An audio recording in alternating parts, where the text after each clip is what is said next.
안녕하세요. 이 시간 하나님의 평강이 당신의 삶에 가득하기를 기도합니다. 혹시 이 영상을 보이지 않는 고통 속에서 홀로 외로이 켜고 계신가요? 이 말씀이 당신에게 다가가는 하나님의 따뜻한 손길이 되기를 소망합니다. 잠시 귀를 기울여 주십시오. 그리고 이 은혜의 말씀이 더 많은 아픈 영혼들에게 흘러갈 수 있도록 구독과 좋아요로 빛을 전하는 일에 동참해 주시면 감사하겠습니다. 당신의 작은 손길이 누군가에게는 밤을 이겨낼 큰 힘이 될 것입니다. 주님의 이름으로 축복합니다. 몸이 아픈 것보다 더 견디기 힘든 고통이 있습니다. 바로 어디가 아픈지조차 알 수 없는 마음의 병입니다. 병원에서는 아무런 이상이 없다고 말하지만 마음 한구석에는 늘 무거운 바위가 짓누르는 듯한 불안감, 누구와 함께 있어도 스며드는 깊은 고독, 말로는 다 설명할 수 없는 무력감이 우리의 소중한 일상마저 송두리째 흔들어 놓습니다. 이런 아픔은 다른 사람에게 털어놓기 어렵습니다. 애써 이야기해도 다들 그렇게 살아, 혹은 마음 약한 소리 하지마 라는 무심한 대답이 돌아올까 두렵기 때문입니다. 결국 우리는 혼자서 끙끙 앓다가 더 깊은 외로움의 심해로 가라앉게 됩니다. 누구도 온전히 이해하지 못할 것 같은 이 마음의 병은 결국 몸까지 쇠약하게 만들고 그 깊은 피로는 우리의 영혼까지 잠식해 들어옵니다. 많은 이들이 눈에 보이는 육체의 병만을 치료하려 애씁니다.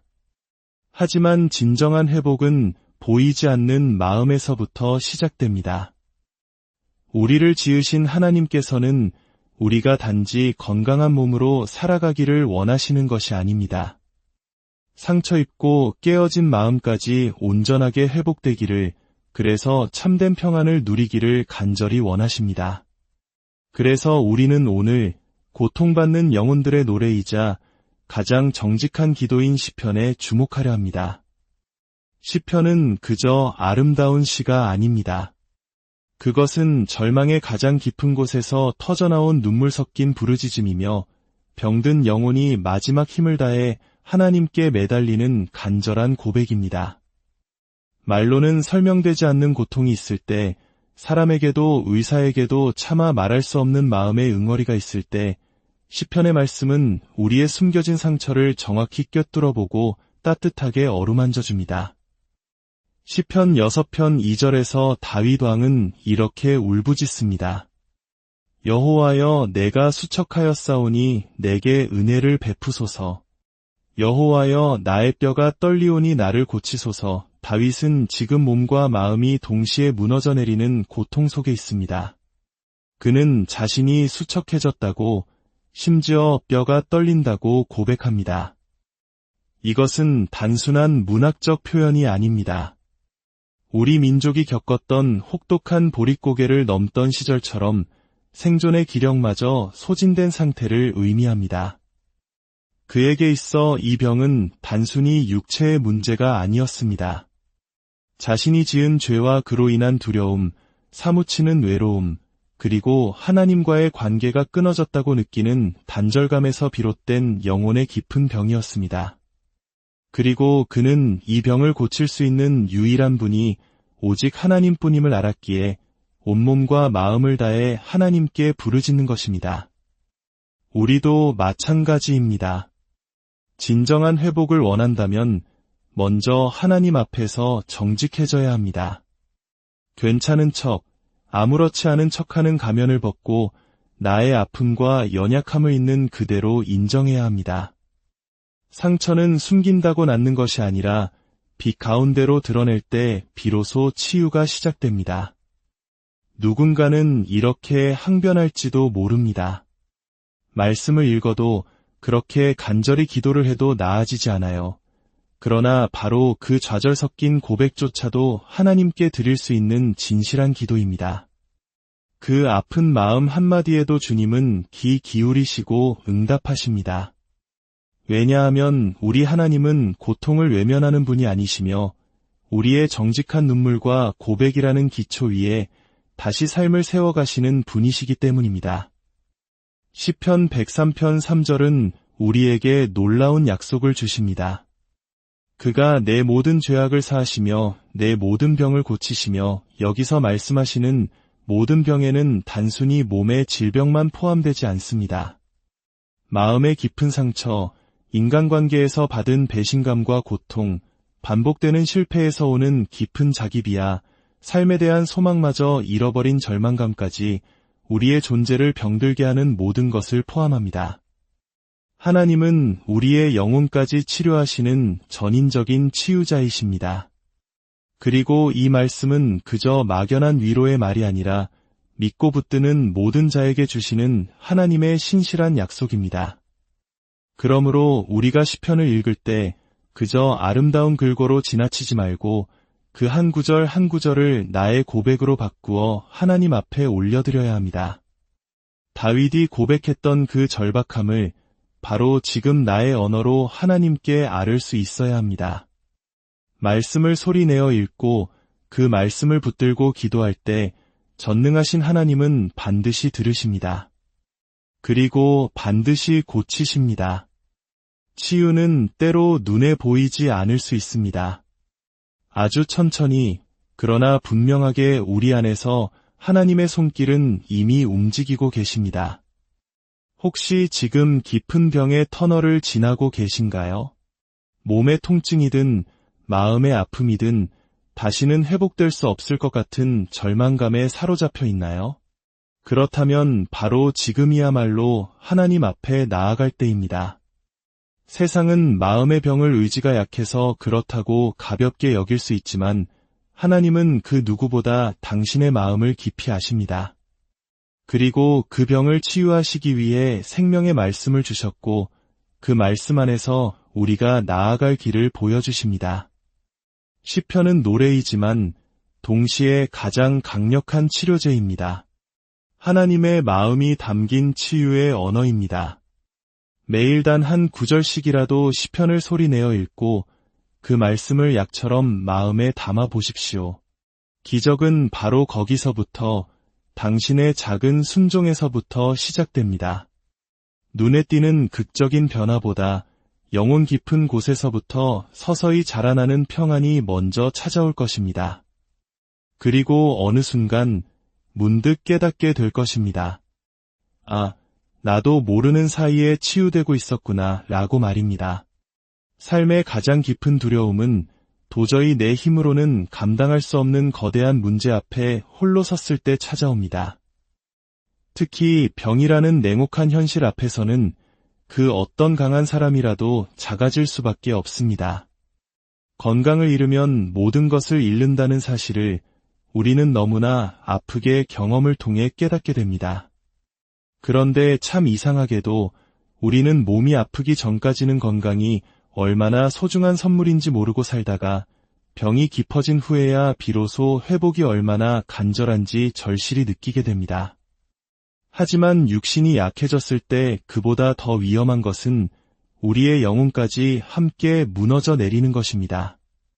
절망과 불안, 그리고 죽음에 대한 공포는 바이러스보다 더 빨리 우리의 마음을 병들게 합니다. 그리고 그 마음의 병은 눈에 보이지 않지만 육체의 병보다 더 깊고 오래 우리를 괴롭힙니다. 바로 이럴 때 우리가 생명처럼 붙잡아야 할 단 하나의 말씀이 있습니다. 바로 시편 91편입니다. 이 시편은 단순히 마음을 위로하는 노래가 아닙니다. 실제로 하나님께서 극심한 질병과 죽음의 위험 가운데 있는 당신을 어떻게 보호하시고 어떻게 건져내시며 어떻게 치유하시는지를 분명하게 보여주는 살아있는 믿음의 선언입니다. 세상 그 어떤 의사나 병원에서도 해줄 수 없는 약속이며 불안으로 밤잠을 설치는 이에게 하나님의 강한 손길을 느끼게 하는 생명의 약속입니다. 시편 91편 3절은 이렇게 선포합니다.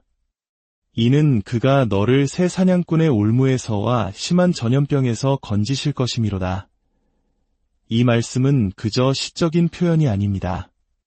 실제로 수많은 전쟁과 죽음의 위협 앞에서 다윗이 하나님의 보호하심을 직접 경험하며 터져나온 생생한 고백입니다. 전염병이라는 단어는 지난 몇 년간 전 세계적인 고통을 겪은 우리에게 너무나도 낯설지 않은 단어입니다. 질병의 공포는 단지 육체의 아픔을 넘어 우리 사회 전체의 마음까지 병들게 했습니다. 바로 그런 위기의 순간에 하나님은 우리에게 선언하십니다. 두려워하지 말라. 내가 너를 그 질병에서 반드시 건져내리라. 우리는 본래 연약한 존재이기에 두려움이 커질수록 의심도 함께 자라납니다. 정말 하나님이 나를 고치실까?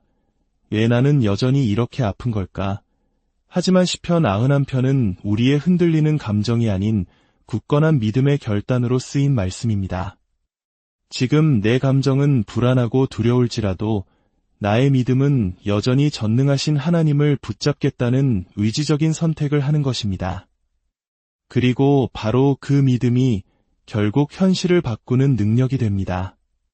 하나님께 피하는 자에게 하나님은 친히 그늘이 되어주십니다. 병든 몸 위에 그분의 손을 얹어주시며 요동치는 마음 위에 하늘의 평강을 부어주십니다. 시편 91편 5절은 계속해서 약속합니다. 너는 밤에 찾아오는 공포와 낮에 날아드는 화살을 두려워하지 아니하며. 여기서 말하는 밤의 공포와 낮의 화살은 단지 외부적인 위험만을 뜻하지 않습니다. 검사 결과를 기다리는 그 시간의 불안감, 통증이 언제 다시 시작될지 모른다는 두려움, 미래에 대한 막막함. 이 모든 것이 우리를 괴롭힐 때 하나님은 말씀하십니다. 두려워하지 말라. 하나님은 우리에게서 두려움이라는 감정 자체를 없애주시지는 않습니다. 하지만 그 두려움 속에서도 믿음으로 굳건히 설 수 있는 담대함을 주십니다. 그것이 바로 시편 91편이 우리에게 전하는 가장 강력한 회복의 메시지입니다. 병을 겪는다는 것은 단순히 고통을 이겨내는 시간이 아닙니다. 그것은 내 인생의 중심이 무엇이었는지를 처절하게 돌아보게 하는 시간입니다. 내가 굳게 의지하던 건강, 사람, 그리고 물질적인 안정, 그 모든 것이 한순간에 흔들릴 때 그 인생의 가장 밑바닥에서 오직 변치 않는 하나님만이 남아 계신다는 사실을 깨닫는 순간이 찾아옵니다. 바로 그때 시편 91편은 그 밑바닥에서도 나를 굳건히 지탱해주는 생명의 말씀으로 다가옵니다. 이 시편을 매일 아침마다 소리내어 읽고 선포하는 이들 중에는 실제로 의학적으로 설명하기 힘든 회복의 기적을 경험한 사람들이 많이 있습니다. 그 이유는 단 하나, 하나님의 말씀은 살아있고 운동력이 있기 때문입니다. 중요한 것은 우리가 시편을 주문처럼 그저 암송하는 것이 아니라 그 말씀을 살아계신 하나님의 약속으로 믿고 반응하며 붙잡는 것입니다. 단순한 읽기가 아닌 나의 고백으로, 단순한 암송이 아닌 간절한 기도로 이어져야 합니다. 혹시 오늘도 병상 위에서 힘겹게 눈을 뜨셨습니까? 혹시 밤새 극심한 통증으로 잠 못 이루셨습니까? 그렇다면 바로 지금 이 순간 시편 91편을 펼쳐보십시오. 그리고 소리내어 믿음으로, 때로는 눈물로 고백해 보십시오. 주는 나의 피난처이시며 나의 요새이시여 내가 의뢰하는 나의 하나님이시라. 그리하면 하나님께서 당신을 향한 보호와 치유의 약속을 당신의 삶 속에서 현실로 이루어 가실 것입니다. 눈에 보이지 않더라도 지금 그 약속은 당신에게 유효합니다. 하나님은 신실하십니다. 누군가에게 나 아파요 라고 말하는 것은 생각보다 쉽지 않은 일입니다. 눈에 보이는 상처가 아니라 마음 깊은 곳에서부터 시작된 병일수록 더욱 그렇습니다. 어떤 날은 아프다고 말해도 사람들은 대수롭지 않게 넘기고, 또 어떤 날은 너무나 외롭고 지쳐 있어도 아무도 먼저 괜찮냐고 묻지 않습니다. 결국 우리는 익숙하게 혼자 버티는 법을 배우게 되고 아무렇지 않은 척 살아가는데 점점 익숙해져 갑니다. 하지만 그 익숙한 침묵 속에서 병은 점점 더 깊이 뿌리를 내리고 우리 삶의 가장 깊은 곳까지 스며들게 됩니다. 그럴 때 우리 마음속 가장 간절한 바람은 단 하나, 누군가 내 병을 정확히 제대로 알아주었으면 하는 것입니다. 우리가 믿는 하나님은 바로 그런 분이십니다. 내 병이 얼마나 오래되었는지도 아시고 내가 그 병을 얼마나 힘겹게 견디고 있는지도 아시며 차마 말하지 못하는 마음속 깊은 신음까지도 들여다보시는 분이십니다. 시편은 바로 그 하나님의 세밀하고 따뜻한 성품을 우리에게 알려줍니다. 하나님은 고통받는 자를 결코 모른 척하지 않으시며 외로운 자의 탄식을 귀 기울여 들으십니다. 병이 깊어질수록 사람에게 위로받기는 더 어려워지지만 놀랍게도 하나님은 오히려 우리에게 더 가까이 다가오십니다. 시편 147편 3절은 이렇게 말씀합니다. 상심한 자들을 고치시며 그들의 상처를 싸매시는도다. 이 짧은 한 구절 안에 우리를 향한 하나님의 마음이 고스란히 담겨 있습니다. 상심한 자, 즉 마음이 완전히 무너져 내린 자, 삶의 의미를 잃어버린 자를 고치신다고 하십니다. 그런데 단지 위로하는 것을 넘어 그들의 상처를 싸매신다고 말씀하십니다. 싸맨다는 표현은 상처를 그저 멀리서 안타깝게 바라보는 것이 아니라 의사가 환자의 상처를 직접 소독하고 약을 바르며 붕대로 감싸주는 것처럼 회복을 위한 하나님의 능동적이고 구체적인 손길을 의미합니다. 하나님은 단지 힘내라는 말만 하시는 분이 아니라 당신의 손으로 직접 우리의 상처를 만지시고 시간이 걸리더라도 천천히 그러나 반드시 완전한 회복으로 이끄시는 분이십니다. 많은 사람들이 병을 앓으며 병 자체의 고통보다 외로움 때문에 더 크게 무너집니다. 기나긴 치료 과정, 반복되는 검사와 약물 치료, 그리고 좀처럼 나아지지 않는 증상들 앞에서 우리의 마음은 점점 지쳐가고 다치고 맙니다. 하지만 하나님은 바로 그 굳게 닫힌 마음 너머에서 우리가 다시 당신을 찾기를 기다리고 계십니다. 우리의 병이 아무리 오래되었어도 하나님의 치유 계획은 결코 포기되지 않습니다. 우리가 이제 너무 늦었다고 생각하는 바로 그 순간에도 하나님은 쉬지 않고 일하고 계십니다. 그분의 시간은 우리의 시계와 다르고 그분의 방법은 우리의 상상을 뛰어넘습니다. 시편 34편 18절에서도 이렇게 약속하셨습니다. 여호와는 마음이 상한 자에게 가까이 하시고 충심으로 통회하는 자를 구원하시는도다. 이 말씀은 단순히 위로를 주는 구절이 아닙니다. 하나님의 성품을 보여주는 선언입니다. 마음이 상한 자에게 가까이 하신다고 하셨습니다.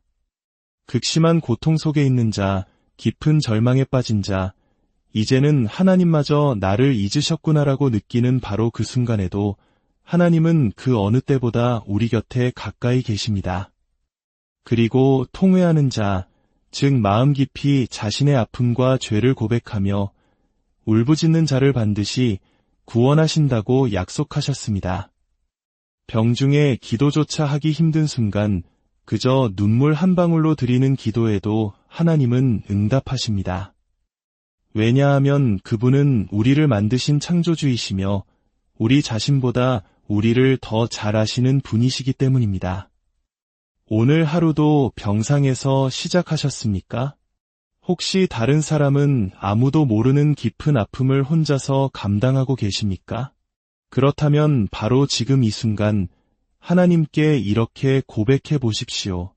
주님, 저는 너무나 아픕니다. 하지만 주님께서 제 병을, 제 마음을 그 누구보다 잘 아신다는 것을 믿습니다.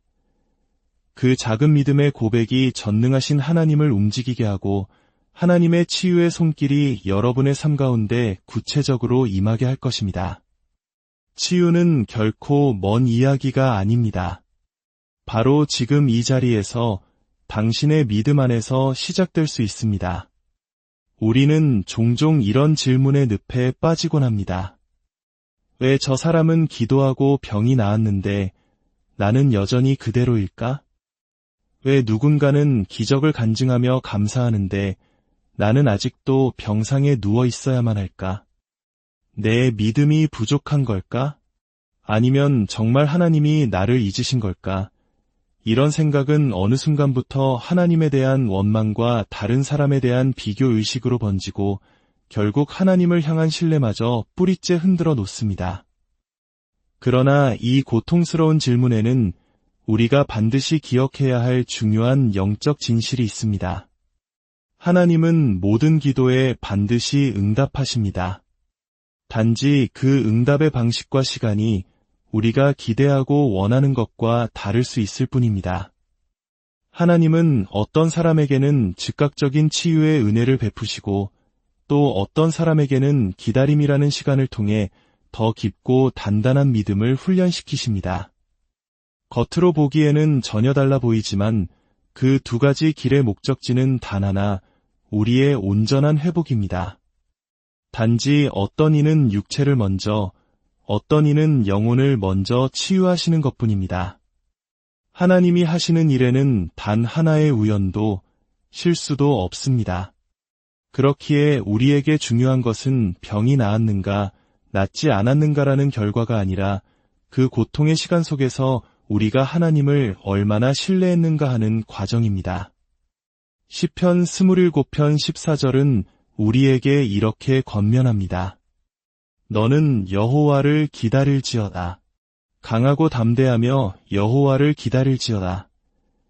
이 말씀은 치유를 기다리는 시간에도 동일하게 적용됩니다. 하나님께 간절히 기도하고 믿음을 고백했는데도 당장 눈에 보이는 변화가 나타나지 않을 수 있습니다. 하지만 그렇다고 해서 하나님께서 아무 일도 하고 계시지 않은 것이 결코 아닙니다. 우리가 알지 못하는 그 기다림의 시간 동안 하나님은 내면 깊은 곳에서 놀라운 일을 행하고 계십니다. 상처받았던 마음을 만지시고 교만으로 가득했던 옛 자아를 낮추시며 깨어졌던 관계를 회복시킬 기회를 준비하십니다. 그 기다림의 시간은 결코 낭비가 아닙니다. 사람은 눈에 보이는 결과로 모든 것을 판단하지만 하나님은 그 중심의 과정을 보십니다. 어떤 사람은 병이 즉시 나았다고 간증합니다. 그 간증은 하나님의 살아계신 능력을 드러내는 너무나 소중한 이야기입니다. 그러나 여전히 아픔 속에서 치유를 기다리는 이들 또한 하나님 앞에서는 그 자체로 영광스러운 믿음의 증인입니다. 사무치는 고통 가운데서도 믿음을 포기하지 않는 모습, 앞이 보이지 않는 아픔 속에서도 말씀을 붙드는 그 삶 자체가 하나님께는 그 어떤 예배보다 더 향기로운 예배가 됩니다. 시편 73편 26절의 고백을 들어보십시오. 내 육체와 마음은 쇠약하나 하나님은 내 마음의 반석이시요 영원한 분기시시라. 이 고백은 그저 병중에 스스로를 위로하는 말이 아닙니다. 실제로 육체가 썩어 들어가고 마음이 무너져 내리는 극한의 상황 속에서 오직 하나님만이 나의 유일한 소망이심을 선포하는 절박한 믿음의 표현입니다. 병이 낫는 것만이 치유의 전부는 아닙니다. 어떤 병은 평생 내 몸에 남아있을지라도 그 병을 통해 하나님과의 관계가 이전보다 더욱 깊이 회복된다면 그것이야말로 더 크고 본질적인 치유일 수 있습니다. 그 사람은 믿음이 특별해서 병이 나은 거야 라고 말할지도 모릅니다. 하지만 하나님 앞에서 특별한 믿음을 가진 사람은 없습니다. 다만 어떤 상황 속에서도 하나님을 끝까지 신뢰하며 붙드는 자에게 하나님은 반드시 그 사람에게 가장 선한 길로 응답하십니다. 그 응답이 즉각적인 치유이든 혹은 기다림을 통한 인내의 열매이든 그 모든 응답은 반드시 나를 위한 최선임을 신뢰해야 합니다. 병은 육체만을 공격하지 않습니다. 우리의 마음을 흔들고 신앙을 의심하게 만들며 때로는 하나님과의 거리를 멀어지게 만듭니다. 하지만 바로 그때가 그 어느 때보다 더욱 필사적으로 말씀을 붙들어야 할 순간입니다. 시편은 우리에게 분명히 말합니다. 병이 낫는 사람만이 은혜를 받은 것이 아니고 고통 중에 하나님을 더 깊이 찾는 사람 역시 하나님의 크신 은혜 안에 있는 것이라고 말입니다. 눈에 보이는 변화가 없다고 해서 나의 기도가 헛된 것이 아닙니다. 하나님은 당신의 모든 신음 섞인 고백을 듣고 계시고 당신이 흘린 모든 눈물을 그분의 병에 담고 기억하십니다. 지금 이 순간 당신이 아직 병상에 있고 아직 통증 속에 있으며 아직 불확실한 미래 앞에 놓여 있다면 하나님은 당신을 외면하고 계신 것이 아닙니다.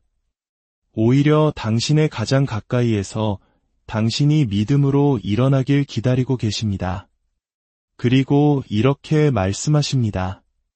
조금만 더 기다려라. 내가 반드시 너를 회복시키겠다. 병이 나아가는 것도 기적이지만 병 중에도 믿음을 잃지 않는 것, 그것이야말로 살아있는 놀라운 기적입니다. 우리 하나님은 두 가지 기적 모두를 이루시는 전능하신 분이십니다. 우리는 빠른 결과에 너무나 익숙해진 시대를 살고 있습니다. 병원에 가면 며칠 안에 낫기를 기대하고 어떤 문제든 신속하게 해결되기를 원합니다. 이러한 생각은 우리의 신앙에도 영향을 미칩니다. 하나님께 기도하고 믿음을 고백한 뒤 곧바로 몸이 나아지지 않으면 우리는 쉽게 흔들리고 실망하기 시작합니다. 정말 하나님께서 치유하시는 분이라면 왜 이렇게 시간이 오래 걸리는 걸까? 그러나 성경은 분명하게 말합니다. 하나님의 치유는 눈에 보이는 증상만을 없애는 대증요법이 아니라 우리 존재의 깊은 뿌리까지 회복시키는 근본적인 작업이라는 것을 말입니다. 하나님은 단순히 병을 없애는 분이 아닙니다. 그 병이라는 고난의 도구를 통해 우리를 새롭게 빚으시고 회복의 과정 속에서 우리 삶 전체를 아름답게 다듬어 가십니다. 겉으로 보기에는 그 속도가 더디게 보일 수 있지만 하나님은 그 시간 속에서 가장 완전하고 철저하게 일하고 계십니다. 우리가 다 이해할 수 없는 그 시간 속에서 하나님은 우리의 신앙을 더욱 견고하게 세우시고 병의 원인뿐만 아니라 그로 인해 망가졌던 우리의 관계와 감정, 그리고 잘못된 삶의 습관까지도 온전하게 회복시키십니다. 이것이 바로 세상의 치유와는 다른 하나님의 온전한 치유입니다. 약은 작은 통증을 잠시 멈추게 하지만 하나님은 우리 삶 전체를 새롭게 하십니다. 시편 30편 2절에서 다윗은 이렇게 고백합니다. 여호와 내 하나님이여 내가 주께 부르짖음에 나를 고치셨나이다. 다윗은 죽음의 위기 속에서 하나님께 부르짖었고 하나님은 그 기도를 들으시고 그를 고치셨습니다. 그러나 이 구절의 더 깊은 의미는 단지 병이 나았다는 결과에만 있는 것이 아닙니다. 다윗은 그 치유의 시간 동안 끊임없이 부르짖었습니다. 오랜 시간 반복되는 기도, 포기하고 싶은 순간에도 놓지 않았던 믿음 속에서 하나님은 응답하셨고 다윗은 그 회복의 과정을 통해 하나님과 비교할 수 없이 깊은 관계로 들어가게 되었습니다. 결국 병이 낫는 것도 크나큰 은혜지만 그 고통의 시간을 통해 하나님을 더 깊이 알게 된 것은 더 큰 은혜였습니다. 우리가 바라는 치유는 주로 육체적 고통에서의 해방이지만 하나님이 주시는 진짜 치유는 우리의 중심, 곧 마음의 회복에서부터 시작됩니다.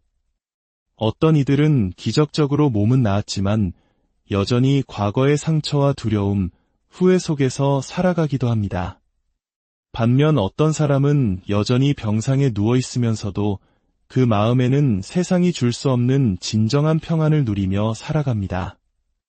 이 둘 중 과연 누구의 치유가 더 완전한 것이라고 말할 수 있을까요? 하나님은 병의 증상뿐만 아니라 그 병을 통해 생긴 우리 내면의 깊은 균열까지도 보고 계시고 그것을 고치십니다. 그래서 하나님의 치유는 때로 시간도 걸리고 고통스러운 과정이 필요할 때도 있습니다. 그러나 그 길의 끝에는 반드시 가장 깊고 완전한 회복이 기다리고 있습니다. 시편 107편 20절은 치유의 방법을 명확히 알려줍니다. 그가 그의 말씀을 보내어 그들을 고치시고 위험한 지경에서 건지시는도다. 하나님은 말씀으로 우리를 고치십니다. 세상의 그 어떤 약이나 수술보다 더 강한 회복의 능력이 바로 하나님의 말씀 안에 있다는 사실을 우리는 너무나 자주 잊고 살아갑니다. 살아있는 말씀이 우리 안에 들려올 때 우리의 삐뚤어진 생각이 바뀌고 불안하던 감정이 안정되며 결국 우리의 육체도 그 거룩한 회복의 흐름을 따르게 됩니다. 눈에 보이지 않더라도 말씀은 생명의 뿌리처럼 우리 안에서 자라나고 있습니다. 그리고 하나님의 때가 되면 반드시 회복이라는 열매로 나타나게 될 것입니다. 혹시 지금 당신도 이렇게 낫지 않을까라는 질문을 반복하고 계신가요? 그렇다면 이 시간 그 질문을 조금 바꾸어 보면 좋겠습니다. 하나님, 이 병을 통해 제게 무엇을 말씀하고 싶으신가요? 이 시간을 통해 제가 더 닮아가야 할 주님의 성품은 무엇인가요? 바로 그 겸손한 물음 속에 회복의 열쇠가 담겨 있습니다. 당신의 육신은 조금씩 나아가고 당신의 마음은 더 깊이 하나님을 찾게 될 것입니다. 그리고 어느 날 문득 당신은 이렇게 고백하게 될 것입니다. 아, 나는 나도 모르는 사이에 낫고 있었구나. 겉은 그대로인 것 같았지만 하나님께서는 내 존재의 가장 깊은 뿌리부터 고치고 계셨구나. 치유의 시작은 기도입니다. 병의 무게가 무겁고 통증이 깊을수록 사람은 본능적으로 그리고 더욱 간절히 하나님을 찾습니다. 하지만 시간이 흐르고 기도의 응답이 더디게 느껴지면 우리는 점점 기도의 자리에서 멀어지기도 합니다. 계속 기도하고 있는데도 아무 일도 일어나지 않아요. 기도하면 낫는다고 해서 했는데 여전히 똑같아요.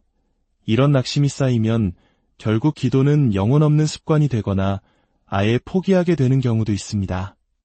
그러나 성경은 분명히 약속합니다. 하나님께서 들으시는 기도는 반드시 우리의 삶을 바꿉니다. 단지 우리가 원하는 시간에 우리가 예상한 방식으로 나타나지 않을 뿐이지 당신의 기도는 절대로 헛되지 않습니다. 하나님은 당신의 모든 기도를 듣고 계시고 그 기도를 통해 우리의 마음과 믿음 그리고 삶 전체를 새롭게 빚어가십니다. 바로 그 기도의 자리에서 보이지 않는 치유는 이미 시작된 것입니다. 시편 102편 17절은 절박한 마음으로 하나님을 찾는 이들에게 주시는 하나님의 약속입니다.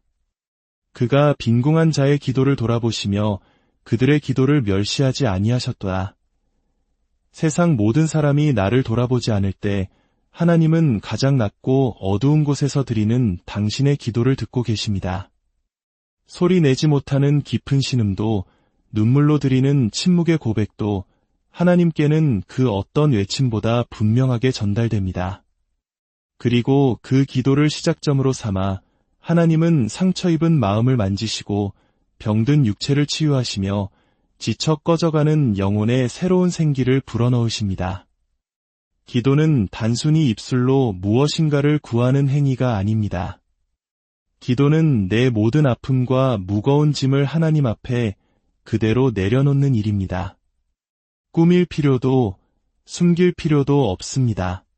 하나님은 이미 우리의 모든 것을 아시기에 어린아이와 같이 솔직하고 정직하게 드리는 기도를 가장 기뻐하십니다. 하나님, 저는 너무 아픕니다. 제 몸이 너무 힘들고 마음도 완전히 무너졌습니다. 그럼에도 불구하고 저는 여전히 주님을 붙잡고 싶습니다. 이런 기도는 비록 짧아도 강력하고 눈물로 드려도 능력이 있습니다. 왜냐하면 하나님은 우리의 화려한 언변이 아닌 그 중심을 보시기 때문입니다. 시편 55편 22절은 우리에게 이렇게 명령합니다. 내 짐을 여호와께 맡기라. 그가 너를 붙드시고 의인의 요동함을 영원히 허락하지 아니하시리로다. 병든 몸과 마음은 언제나 감당할 수 없는 무거운 짐처럼 느껴집니다. 나 스스로는 아무것도 할 수 없다는 무력감, 회복되지 않을지도 모른다는 두려움, 사람들의 말에 받은 상처들까지 이 모든 것이 우리를 짓누릅니다. 바로 그때 하나님은 말씀하십니다. 그 짐을 이제 그만 내려놓고 나에게 맡겨라. 그리고 내가 너를 붙들겠다. 우리가 해야 할 일은 단 하나, 그 무거운 짐을 기도를 통해 하나님께 온전히 올려드리는 것입니다. 기도는 곧 맡김입니다. 내가 그토록 꽉 쥐고 있던 문제의 주도권을 하나님께 놓아드리는 바로 그 순간, 하나님은 우리 대신 그 짐을 지시고 우리를 새롭게 하시기 시작합니다. 기도의 여정 속에서 가장 중요한 것은 응답을 기다리는 인내입니다. 하나님의 시간은 결코 늦지 않습니다. 오히려 가장 완벽하고 적절한 순간, 우리의 영혼이 준비되었을 때 응답하십니다. 때로는 기도를 통해 병이 즉시 나을 수도 있고, 어떤 경우에는 그 기도의 과정을 통해 우리를 더 깊고 성숙한 믿음의 삶으로 인도하시기도 합니다. 중요한 것은 어떤 상황에서도 기도를 멈추지 않는 것입니다. 치유의 기도는 응답을 받아내는 것보다 하나님과의 끊어진 관계를 회복하는 데 더 큰 중심이 있습니다. 하나님과의 관계가 회복되면 몸의 회복은 자연스럽게 따라오게 됩니다. 마음의 평안이 찾아오고 말씀이 들리기 시작하며 원망 대신 감사가 터져나올 때 병이라는 현실은 더 이상 당신의 삶을 지배하지 못하게 됩니다. 지금 당신이 병중에 있다면 그 무엇보다 기도의 끈을 놓치지 마십시오. 기도는 병보다 강합니다. 기도는 하나님과 연결되는 생명줄이며 모든 치유의 시작입니다. 조용히 눈을 감고 마음으로라도 하나님의 이름을 불러보십시오. 그리고 솔직하게 말씀하십시오. 하나님, 저는 지금도 여전히 아픕니다. 하지만 주님은 저를 고치실 수 있는 전능하신 분이라는 것을 믿습니다. 그 믿음의 기도가 하늘의 보좌를 움직입니다.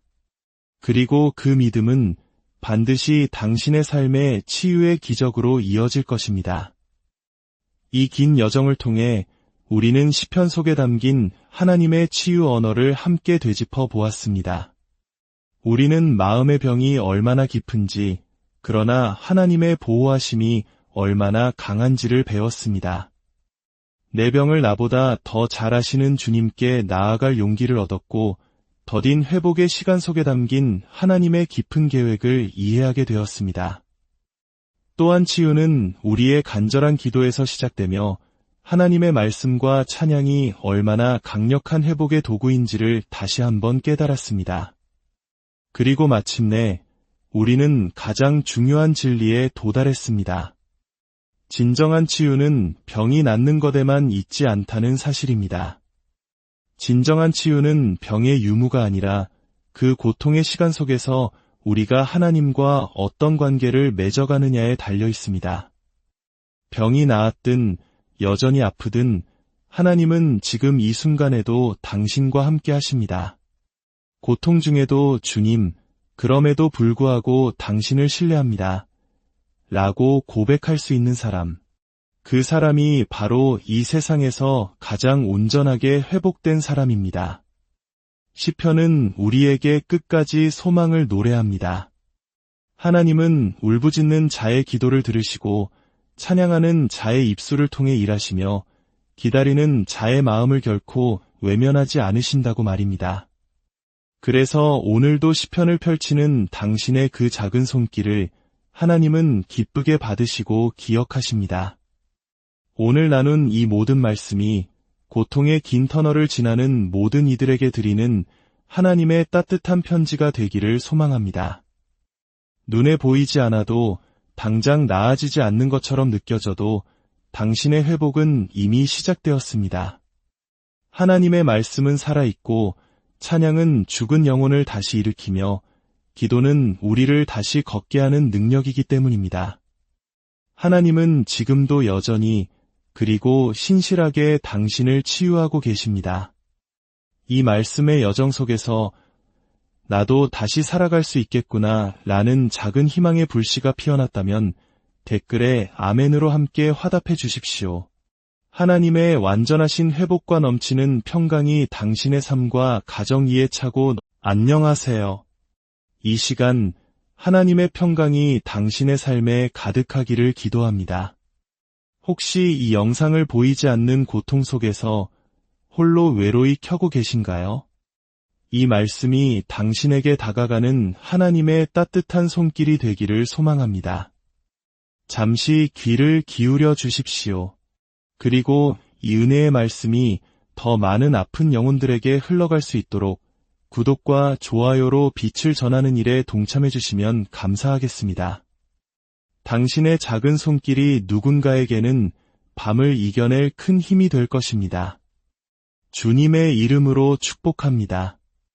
몸이 아픈 것보다 더 견디기 힘든 고통이 있습니다.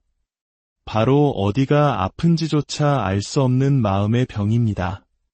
병원에서는 아무런 이상이 없다고 말하지만 마음 한구석에는 늘 무거운 바위가 짓누르는 듯한 불안감, 누구와 함께 있어도 스며드는 깊은 고독, 말로는 다 설명할 수 없는 무력감이 우리의 소중한 일상마저 송두리째 흔들어 놓습니다. 이런 아픔은 다른 사람에게 털어놓기 어렵습니다. 애써 이야기해도 다들 그렇게 살아, 혹은 마음 약한 소리 하지마 라는 무심한 대답이 돌아올까 두렵기 때문입니다. 결국 우리는 혼자서 끙끙 앓다가 더 깊은 외로움의 심해로 가라앉게 됩니다. 누구도 온전히 이해하지 못할 것 같은 이 마음의 병은 결국 몸까지 쇠약하게 만들고 그 깊은 피로는 우리의 영혼까지 잠식해 들어옵니다. 많은 이들이 눈에 보이는 육체의 병만을 치료하려 애씁니다. 하지만 진정한 회복은 보이지 않는 마음에서부터 시작됩니다. 우리를 지으신 하나님께서는 우리가 단지 건강한 몸으로 살아가기를 원하시는 것이 아닙니다. 상처 입고 깨어진 마음까지 온전하게 회복되기를, 그래서 참된 평안을 누리기를 간절히 원하십니다. 그래서 우리는 오늘 고통받는 영혼들의 노래이자 가장 정직한 기도인 시편에 주목하려 합니다. 시편은 그저 아름다운 시가 아닙니다. 그것은 절망의 가장 깊은 곳에서 터져나온 눈물 섞인 부르짖음이며 병든 영혼이 마지막 힘을 다해 하나님께 매달리는 간절한 고백입니다. 말로는 설명되지 않는 고통이 있을 때, 사람에게도 의사에게도 차마 말할 수 없는 마음의 응어리가 있을 때, 시편의 말씀은 우리의 숨겨진 상처를 정확히 꿰뚫어보고 따뜻하게 어루만져줍니다. 시편 6편 2절에서 다윗 왕은 이렇게 울부짖습니다. 여호와여, 내가 수척하였사오니 내게 은혜를 베푸소서. 여호와여, 나의 뼈가 떨리오니 나를 고치소서. 다윗은 지금 몸과 마음이 동시에 무너져 내리는 고통 속에 있습니다. 그는 자신이 수척해졌다고, 심지어 뼈가 떨린다고 고백합니다. 이것은 단순한 문학적 표현이 아닙니다. 우리 민족이 겪었던 혹독한 보릿고개를 넘던 시절처럼 생존의 기력마저 소진된 상태를 의미합니다. 그에게 있어 이 병은 단순히 육체의 문제가 아니었습니다.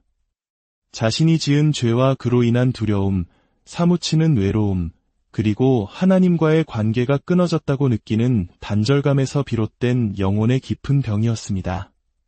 그리고 그는 이 병을 고칠 수 있는 유일한 분이 오직 하나님뿐임을 알았기에 온몸과 마음을 다해 하나님께 부르짖는 것입니다. 우리도 마찬가지입니다. 진정한 회복을 원한다면 먼저 하나님 앞에서 정직해져야 합니다. 괜찮은 척, 아무렇지 않은 척하는 가면을 벗고 나의 아픔과 연약함을 있는 그대로 인정해야 합니다. 상처는 숨긴다고 낫는 것이 아니라 빛 가운데로 드러낼 때 비로소 치유가 시작됩니다. 누군가는 이렇게 항변할지도 모릅니다. 말씀을 읽어도 그렇게 간절히 기도를 해도 나아지지 않아요. 그러나 바로 그 좌절 섞인 고백조차도 하나님께 드릴 수 있는 진실한 기도입니다. 그 아픈 마음 한마디에도 주님은 귀 기울이시고 응답하십니다. 왜냐하면 우리 하나님은 고통을 외면하는 분이 아니시며 우리의 정직한 눈물과 고백이라는 기초 위에 다시 삶을 세워가시는 분이시기 때문입니다.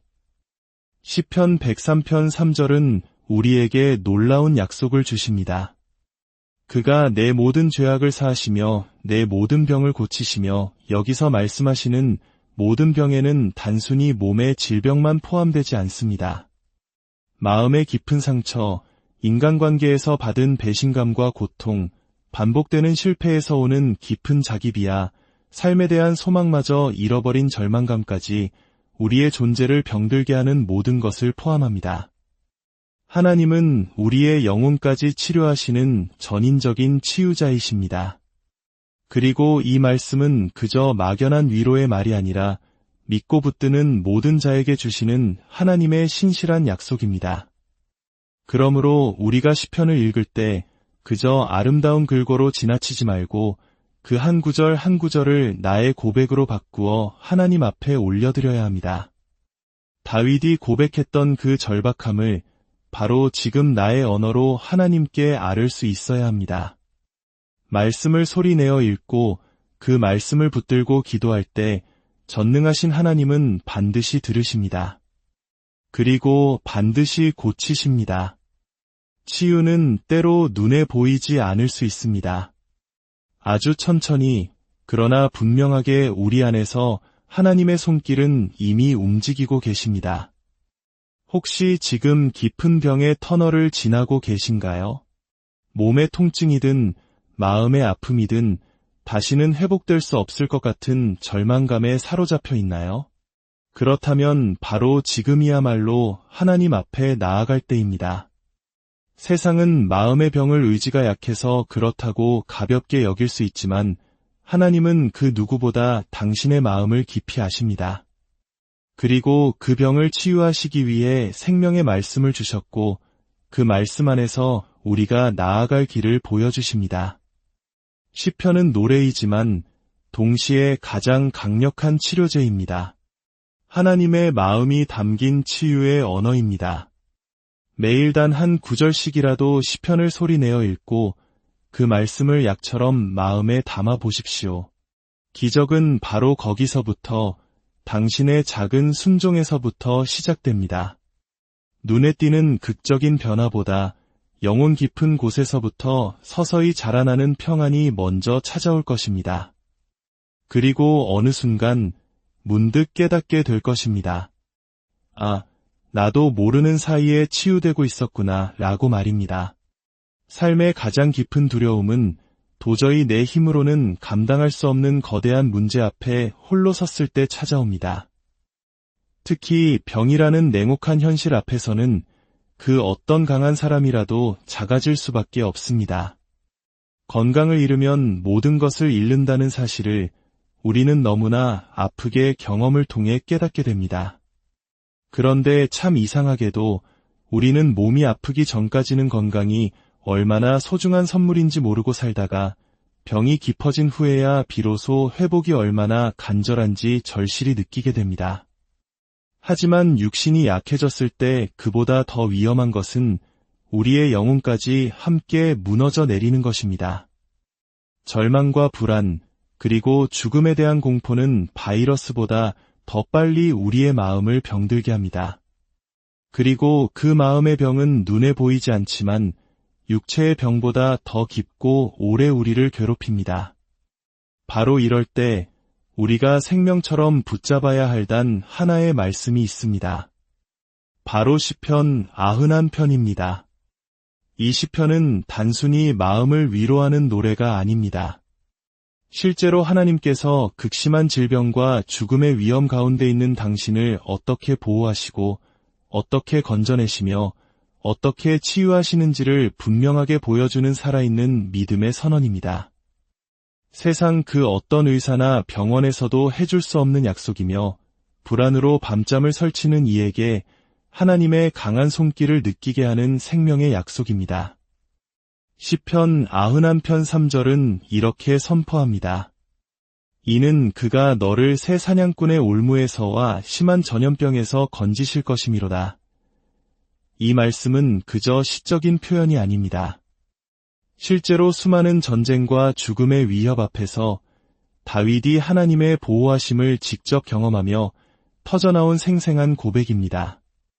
전염병이라는 단어는 지난 몇 년간 전 세계적인 고통을 겪은 우리에게 너무나도 낯설지 않은 단어입니다. 질병의 공포는 단지 육체의 아픔을 넘어 우리 사회 전체의 마음까지 병들게 했습니다. 바로 그런 위기의 순간에 하나님은 우리에게 선언하십니다. 두려워하지 말라. 내가 너를 그 질병에서 반드시 건져내리라. 우리는 본래 연약한 존재이기에 두려움이 커질수록 의심도 함께 자라납니다. 정말 하나님이 나를 고치실까? 왜 나는 여전히 이렇게 아픈 걸까? 하지만 시편 91편은 우리의 흔들리는 감정이 아닌 굳건한 믿음의 결단으로 쓰인 말씀입니다. 지금 내 감정은 불안하고 두려울지라도 나의 믿음은 여전히 전능하신 하나님을 붙잡겠다는 의지적인 선택을 하는 것입니다. 그리고 바로 그 믿음이 결국 현실을 바꾸는 능력이 됩니다. 하나님께 피하는 자에게 하나님은 친히 그늘이 되어주십니다. 병든 몸 위에 그분의 손을 얹어주시며 요동치는 마음 위에 하늘의 평강을 부어주십니다. 시편 91편 5절은 계속해서 약속합니다. 너는 밤에 찾아오는 공포와 낮에 날아드는 화살을 두려워하지 아니하며. 여기서 말하는 밤의 공포와 낮의 화살은 단지 외부적인 위험만을 뜻하지 않습니다. 검사 결과를 기다리는 그 시간의 불안감, 통증이 언제 다시 시작될지 모른다는 두려움, 미래에 대한 막막함. 이 모든 것이 우리를 괴롭힐 때 하나님은 말씀하십니다. 두려워하지 말라. 하나님은 우리에게서 두려움이라는 감정 자체를 없애주시지는 않습니다. 하지만 그 두려움 속에서도 믿음으로 굳건히 설 수 있는 담대함을 주십니다. 그것이 바로 시편 91편이 우리에게 전하는 가장 강력한 회복의 메시지입니다. 병을 겪는다는 것은 단순히 고통을 이겨내는 시간이 아닙니다. 그것은 내 인생의 중심이 무엇이었는지를 처절하게 돌아보게 하는 시간입니다. 내가 굳게 의지하던 건강, 사람, 그리고 물질적인 안정, 그 모든 것이 한순간에 흔들릴 때 그 인생의 가장 밑바닥에서 오직 변치 않는 하나님만이 남아 계신다는 사실을 깨닫는 순간이 찾아옵니다. 바로 그때 시편 91편은 그 밑바닥에서도 나를 굳건히 지탱해주는 생명의 말씀으로 다가옵니다. 이 시편을 매일 아침마다 소리내어 읽고 선포하는 이들 중에는 실제로 의학적으로 설명하기 힘든 회복의 기적을 경험한 사람들이 많이 있습니다. 그 이유는 단 하나, 하나님의 말씀은 살아있고 운동력이 있기 때문입니다. 중요한 것은 우리가 시편을 주문처럼 그저 암송하는 것이 아니라 그 말씀을 살아계신 하나님의 약속으로 믿고 반응하며 붙잡는 것입니다.